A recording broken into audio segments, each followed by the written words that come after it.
नमस्कार, दैनिक सवेरा टीवी आप देख रहे हैं और इस समय हम लोअर बाजार शिमला का जो लोअर बाजार है, जो अति व्यस्तम बाजार है, वहां पर हैं। राजनीति गरमाई हुई है हिमाचल प्रदेश की।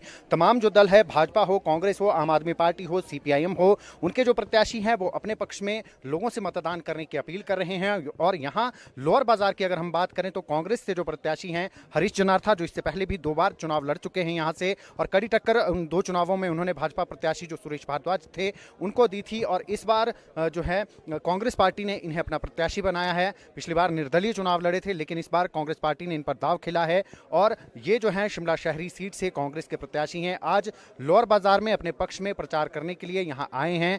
क्या समस्या है, लोगों से उनकी समस्याएं जान रहे हैं। हालांकि डिप्टी मेयर भी यहाँ पर रह चुके हैं, तमाम तरह की समस्याओं से वाकिफ हैं। किस तरीके का जो है लोगों को क्या समाधान चाहिए, क्या लोग चाहते हैं, उनसे बातचीत कर रहे हैं, लोगों से मिल रहे हैं और अपने पक्ष में मतदान करने की यहाँ पर अपील कर रहे हैं। आइए उनसे बातचीत करते हैं कि किस तरीके का रिस्पांस लोगों से मिल रहा है। हरीश जी, तीसरी बार चुनाव लड़ रहे हैं। 2 बार कुछ कमी रह गई थी, जीत नहीं पाए थे। इस बार किस तरीके से लोगों के बीच में जा रहे हैं, क्या रिस्पांस मिल रहा है लोगों का? आप हमारे साथ काफ़ी देर से चल रहे हैं। आपको खुद ही दिख रहा है कि इस बारी जो रिस्पांस कांग्रेस के प्रति है वो ट्रमेंडस है और लोग चाह रहे हैं कि एक बदलाव आए, क्योंकि इनके जो पिछले 5 साल के कार्यकाल रहा उसमें कोई कार्य नहीं हुए। इसमें हर वर्ग नाराज़ है और शिमला शहर की प्रबुद्ध जनता ये भी नाराज़ है। और जहाँ तक की बात आती है हमारे एम्प्लॉयज़ की, ख़ास करके, और महंगाई की और हमारे बेरोज़गारी की, तो इसमें ये दिख रहा है कि इन्हीं मुद्दों के ऊपर जो हिमाचल की जनता है वो बीजेपी को इस टाइम निकारेगी और कांग्रेस को लाएगी। पिछली बार 2 बार भी आप चुनाव लड़े थे, कहाँ कमी लगती है, कहाँ कमी रह गई थी और उस कमी को किस तरीके से इस बार दूर कर रहे हैं ताकि जीत सुनिश्चित हो? और शिमला शहर में आप डिप्टी मेयर रहे हैं पहले, इस बार विधायक बन के जो है शिमला शहर की सेवा करने का मौका आपको जनता दे। मैं मानता हूँ 2 बारी पिछले बारी हमने इलेक्शन लड़े हैं और शिमला की जनता ने मुझे भरपूर समर्थन दिया दोनों बारी। और कुछ छोटी मोटी चूक पॉलिटिकली जो होती है, जिसे कहते हैं लास्ट स्टेज की, वो चूक हमसे हुई थी। पर लेकिन मैं धन्यवाद करता हूँ पिछले दोनों इलेक्शन के लिए शिमला की जनता को, जिन्होंने मेरा साथ दिया है। और आने वाले वक्त में भी मुझे विश्वास है कि वो मेरा पूरा साथ देगी। और इस बारी जनता ने तय कर लिया है कि यहाँ से कांग्रेस की झोली में ये सीट देनी है। इस बार जो प्रत्याशी हैं वो संजय सूद हैं, चाय वाले हैं यहाँ पर, वो भी बिजनेस कम्युनिटी से बिलोंग करते हैं। दूसरी तरफ सीपीआईएम के भी यहाँ पर कैंडिडेट है, आम आदमी पार्टी के भी यहाँ पर कैंडिडेट है। किससे सबसे ज़्यादा चुनौती मानते हैं हरीश जनार्था और किस तरीके से उससे पार पाएंगे? नहीं, चुनौती तो हर कैंडिडेट के अपना अपना एक वोट कैडर है और हर पार्टी का अपना वोट कैडर होता है। चुनौती कमज़ोर किसी को नहीं समझना चाहिए। जो आप बात कर रहे हैं संजय सूद जी की, चाय वाला, तो चाय वाला तो एक टैग बन गया है। पर जो चाय वाले, तो उसका मतलब ये नहीं है कि मोदी जी ने चाय बेची तो संजय सूद भी चाय बेच के एमएलए बन जाएंगे। नो, वो बात नहीं है।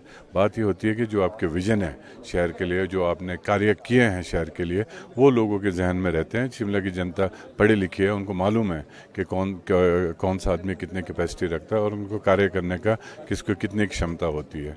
और जहाँ तक की बात आती है सीपीआईएम टकिंदर की, टकिंदर जी का हम रिस्पेक्ट करते हैं, चलो हमारे दोस्त हैं, लेकिन अभी पिछले 5 साल तक कहाँ थे वो? एक परमानेंट नौकरी में दिल्ली में बैठे हैं।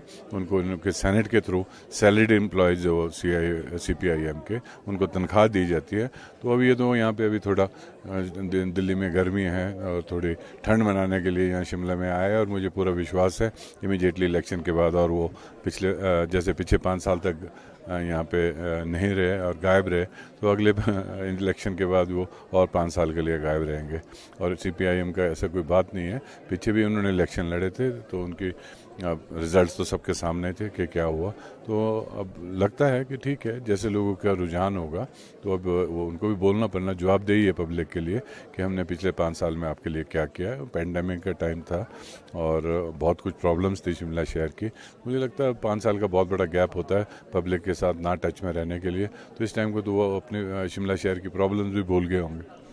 अगर बात करें शिमला शहर की तो पर्यटन नगरी है शिमला शहरी, विश्व मानचित्र पर पर्यटन नगरी के तौर पर पहचान है। लेकिन आप देख सकते हैं कि एक कंक्रीट का जंगल बनता जा रहा है शिमला। जिस तरीके से इसे डेवलप किया जाना चाहिए था वो कहीं ना कहीं विजन की कमी रही है। इस ओर किस तरीके से ध्यान देंगे, किस तरीके से शिमला के लिए विजन रहेगा आपका कि पर्यटन नगरी के तौर पर और भी ज़्यादा इसे जो है एक विश्व मानचित्र पर नई पहचान दिलाई जाए? नहीं, वो इस बात का जो आप मुझसे प्रश्न पूछ रहे, इस बात का आपने खुद ही जवाब दे दिया है कि आपका स्मार्ट सिटी आया था। इतना बल्क में पैसा कभी शिमला शहर के लिए कभी आया नहीं था। और आप खुद ही बोल रहे हो कि कंक्रीट का जंगल बना दिया, आयरन और स्टील का जंगल बना दिया। तो ये तो अनफॉर्चुनेटली जो शिमला शहर की जो हेरिटेज थी, हेरिटेज बिल्डिंगें तोड़ी गई है और उसकी जगह आपने जिसे कहते हैं अगली आयरन और स्टील के स्ट्रक्चर्स खड़े कर लिया है। तो ये पैसे का वेस्टेज है। ये पैसा सब हमारा पैसा है, टैक्स पेयर्स का पैसा है। और वो स्मार्ट सिटी के माध्यम से हमारे पास आया था, तो उसका दुरुपयोग किया गया है।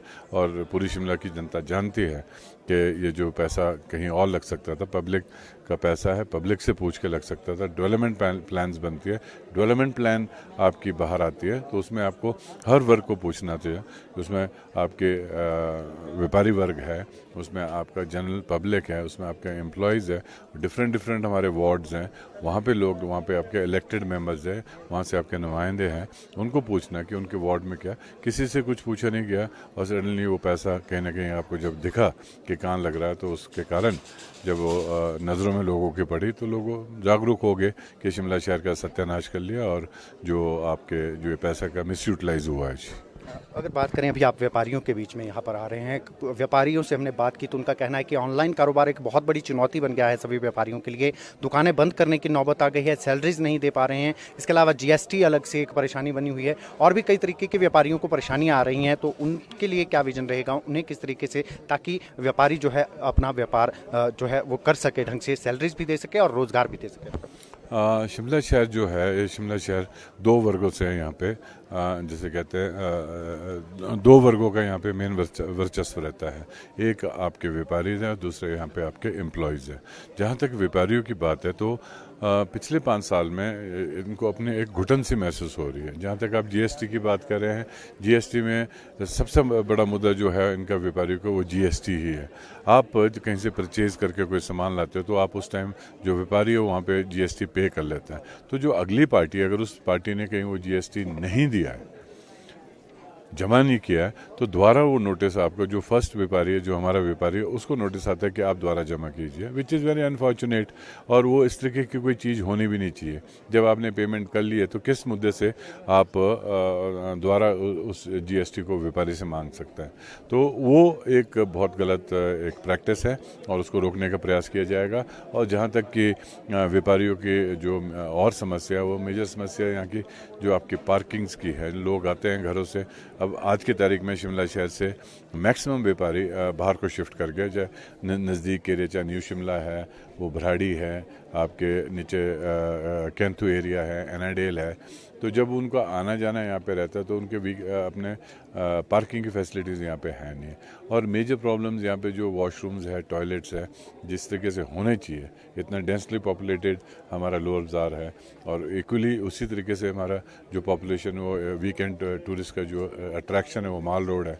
तो मेरे ख्याल में पिछले 8 महीने से या 10 महीने से आपने माल रोड का एक स्मार्ट सिटी के बेस पे बाथरूम, एक ही वॉशरूम था वहाँ, वो आपने तोड़वाया और आज तक उसका काम नहीं हुआ। ये तो बड़ी अनफॉर्चुनेट बात है। एक बाथरूम में आप 1 साल लगा रहे हो, वो भी पैसा होने के बावजूद। तो आप खुद समझते हो कि डबल इंजन की सरकार किस तरीके से आपका कार्य कर रही है। सर, पानी की अगर बात करें, दावे बहुत हुए कि पानी जो है 24 घंटे दिया जाएगा, पूरे साल दिया जाएगा, लेकिन वो पानी नहीं मिल रहा है जनता को। आपका क्या विजन रहेगा? शिमला शहर वासियों को क्या 24 घंटे पानी मिल पाएगा उनके नल में? क्यों नहीं मिल पाएगा जी, उसमें कोई प्रॉब्लम नहीं है। पर लेकिन हमने ये वादा नहीं किया कि आपको 24 घंटे 7 हम आपको पानी देंगे। ये वादा बीजेपी ने किया था कि हम 24 घंटे 7 दिन तक का हम आपको पानी देंगे। और उस कारण आपने म्यूनसिपल कॉर्पोरेशन में लोगों को गुमराह करके आपने वोट्स लिए और म्यूनसिपल कॉर्पोरेशन पहली बार यहाँ पे बीजेपी की 36 साल में बने। आज आप लोगों से पूछिए कि पानी की क्या प्रॉब्लम है, तो वो 24 तो हट गया उससे, अब तो 7वें दिन पानी आ रहा है। तो जब 7वें दिन पानी आ रहा है तो लोगों को ऑब्वियसली वो तो गुमराह होंगे ही होंगे। इतना आपके पास पैसा है स्मार्ट सिटी के थ्रू। स्मार्ट सिटी का ये मतलब होता है कि आपके पास प्रॉपर ड्रिंकिंग वाटर हो, आपके पास प्रॉपर एम्बुलेंसेज रोड हो, हेल्थ फैसिलिटीज़ हो, आपके पास एजुकेशनल इंस्टीट्यूशंस अच्छे हो। तो ये स्मार्ट सिटी में पैसा लगना चाहिए था, कि ना कि आप हाथी वर्गे स्ट्रक्चर खड़े करें और उनमें पैसा वेस्ट करें। और हाई कोर्ट ने और कई स्ट्रक्चर्स आपके जो आपने बनवाए हैं वो हाई कोर्ट ने तोड़वाए हैं। आप आरटीआई लेके देख सकते हो कि कितने स्ट्रक्चर्स आपने स्मार्ट सिटी के थ्रू जो पैसा वेस्ट किया वो बाद में कोर्ट ने तोड़वाया, क्योंकि उसमें ना ही कोई आपकी परमिशन ली गई थी, ना ही कोई उसमें ये एरिया देखा गया था कि कौन सा एरिया का ये कोर एरिया, ओपन एरिया या जनरल ओपन एरिया। तो वो चीज़ें नहीं देखी गई और उसके मुताबिक जो आपने पैसा लगाया तो उसमें वो आपने वेस्ट किया है। तो उसका जवाब तो देना पड़ेगा पब्लिक को। मेरा अंतिम प्रश्न आपसे ये है कि यूथ कांग्रेस के शहरी अध्यक्ष वो छोड़ गए थे, इस्तीफा दे गए थे, और भी कई लोगों ने जो है कांग्रेस पार्टी छोड़ी थी। क्या उन्हें मना रहे हैं हरीश जनार्था? क्या जो लोग छोड़ के गए हैं वो साथ में आएंगे? आने वाले दिनों में हम उन्हें हरीश जनार्था के साथ देखेंगे ताकि हरीश जनार्था यहाँ से चुनाव जीत सकें? नहीं, जो कुछ सीनियर लोग थे जो पार्टी में, जिनके सेक्रेटरी का या जनरल सेक्रेटरी या और कोई ओहदे रखे हुए थे, उनके पास जो ओहदे थे उन्होंने खुद रिज़ाइन किया है, तो पार्टी ने एक्सेप्ट किया है। तो that is not the issue कि अब हम उनको मनाएं और उनको वापस लाएं। उनकी अपनी मर्जी है, वो पार्टी छोड़ के गए, किस तरीके से आना पड़ेगा वापस पार्टी में, तो एज जनरल वर्कर आना पड़ेगा। जहाँ तक आप यूथ कांग्रेस की बात कर रहे हैं, उनका जो इस्तीफा दिया गया था वो इस्तीफा गलत तरीके से दिया गया था। वो खुद उस बात को बोल रहे हैं कि मैंने इस्तीफा नहीं दिया गया था। तो जो लोगों ने, जिनने ये पार्टी के सीनियर लोग थे जिन्होंने पार्टी छोड़ के गए, उनका नाम भी उस इस्तीफे में डाला था। और वो ये बोलता है कि मेरे से अनजाने में उन्होंने साइन कराए या मैंने साइन किए या ना किए, वो खुद उस चीज़ से श्योर नहीं है। तो हम इस बात को मानते नहीं है कि उसने इस्तीफा दिया या उसने नहीं दिया। और जनरली वो इस्तीफा जाता है यूथ कांग्रेस का जो प्रदेश अध्यक्ष होता है उसके पास वो इस्तीफा जाता है, उसके पास वो इस्तीफा पहुँचा नहीं है।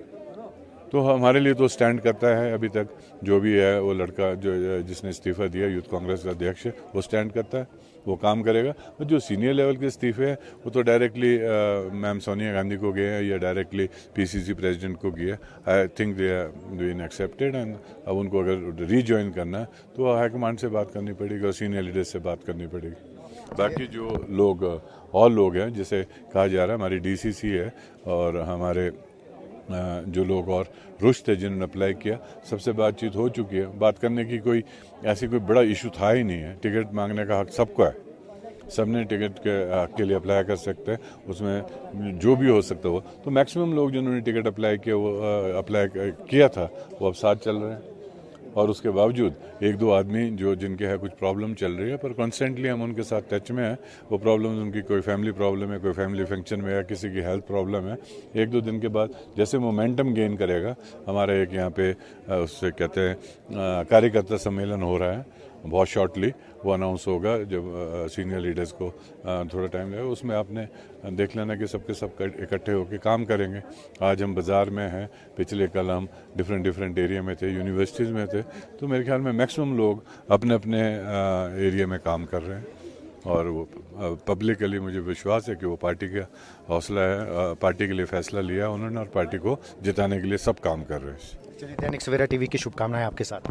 थैंक यू भाई, थैंक यू जी। तो ये थे हमारे साथ कांग्रेस से जो कांग्रेस के प्रत्याशी हैं शिमला शहरी से हरीश जनार्था, वो आज बाजार में प्रचार कर रहे हैं और उन्होंने जो बात कही है, जितने भी वादे किए गए हैं कांग्रेस के द्वारा वो ज़रूर पूरे किए जाएंगे और शिमला शहर का जो विकास है वो सुनिश्चित किया जाएगा, क्योंकि शिमला पर्यटन नगरी है। यहाँ पर लोगों की और भी दिक्कतें हैं, जैसे पानी यहाँ पर सबसे बड़ी समस्या है, कारोबारियों की विभिन्न समस्या हैं, कारोबारी जो है अपना कारोबार समेटने को मजबूर है, तो उनके साथ बैठकर उनकी समस्याओं का हल निकाला जाएगा। ये हरीश जनार्था ने अभी दैनिक सवेरा टीवी से बातचीत के दौरान कहा है।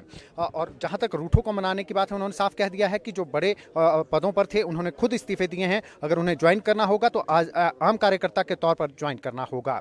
फिलहाल हमें दीजिए इजाज़त। दैनिक सवेरा टीवी आपको जो है अन्य प्रत्याशियों के साथ भी जो है उनसे भी बातचीत करवाएगा, उनका क्या विजन है शिमला शहर को लेकर, ये भी आपके साथ जो है वो हम साझा करेंगे। कैमरामैन उमा यादव के साथ गजेंद्र शर्मा, दैनिक सवेरा टीवी शिमला।